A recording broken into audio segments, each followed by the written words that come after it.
už idėją iš visos širdies. Varom už Lietuvą. Visi iki vieno. Labas! Lietuva! Šiandien tautos kamuolį varom į Rokiškį!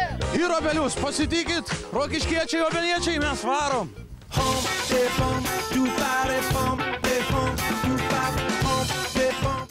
Drebaliukai eina, kai tą pergalę yra, tai džiaugiesi ir atrodo, kad pas laimėjai. Kas daugiau padės, jeigu ne mes ir ne mūsų sienos. Šitas kamuolys, manau, kad Lietuvai reiškia viską.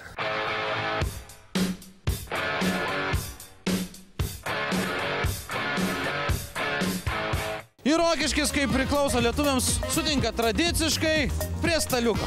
Dabar Rokiškyje yra siekiamas rekordas, bandoma vienu metu mušinėti daugiausiai kamuolių. Garsas neįtikėtinas. Kamuolys ir vėl keliauja iki parduotuvę pasikrauti šiek tiek energijos. Ar galėtumėt prisiliesti prie tautos kamuolio? Nu tai kaip, čia neprisiliesi, va? Kalbuosi su Paulium, kuris ką tik gavo bilietą dovanojimą į Europos vyrų krepšinio čempionatą. Kokios emocijos? Eik tu savo, niekad nesitikėjau, kad galėsiu važiuoti. Per pirmą dieną buvo parduoti bilietai. Ir aš jį turiu.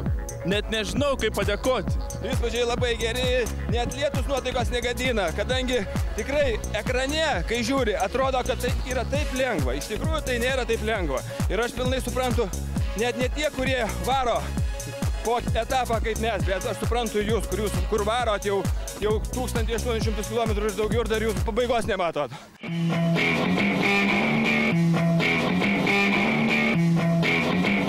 Obeliai ir laukit kamuolio! Pati gražiausia šalis, obeliai tai išvyspa, visi varo už Lietuvą. Obeliai be obuolių turbūt niekaip.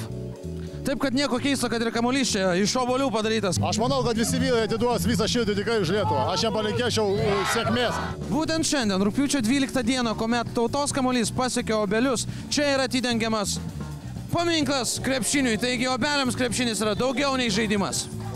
Nu, sėkmės ir dar kartą sėkmės. Šaunų žmonės, linksmi, draugiški, sportiški, aktyvūs. Geltona, žalia, raudona. Iš Rokiškio ir Obelio tikrai įsikrovėm gero vėjo ir varom už Lietuvą toliau. Varyk ir tu, junkis į 3 milijonų rinktinę. Varyk už Lietuvą. Už idėją iš visos širdies. Iki.